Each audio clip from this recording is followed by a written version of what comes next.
Let's now talk about Apple, the world's largest tech company. It has bowed to the will of the Chinese regime. The CEO of Apple says he has a responsibility to do business with everyone, including China. He has a responsibility, he says.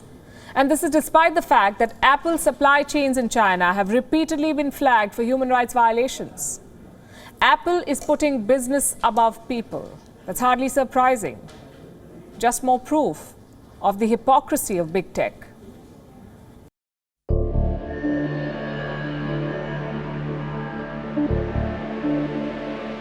Last year in September, Apple announced a human rights policy. It said people come first, and the company is committed to respecting human rights.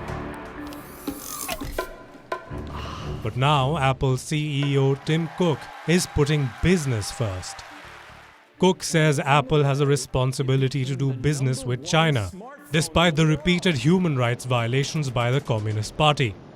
I think that we have a responsibility as a business to do business in as many places as we can. Because I think business is this huge catalyst. I believe in what Tom Watson said, is world peace through world trade.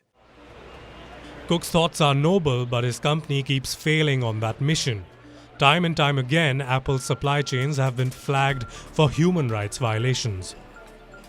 The most recent allegation came in May this year. 7 Apple suppliers in China were found using forced labor. These supplies provided Apple with antennas, cables, and coatings, among other things. One of the suppliers was operating in Xinjiang, the region where China has detained 1 million people.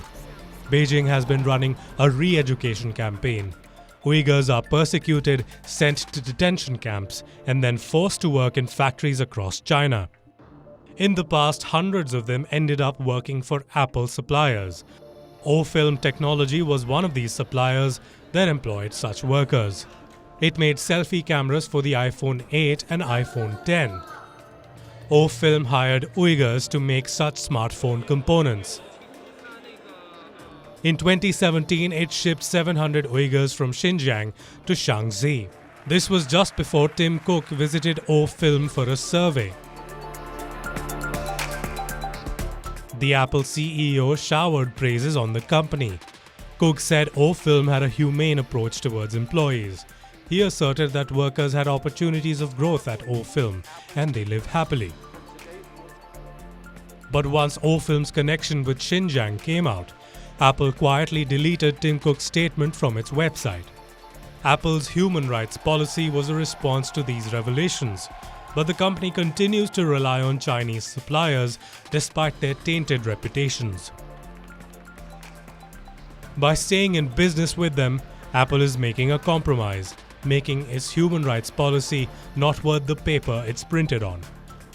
Bureau Report, WION, World is One.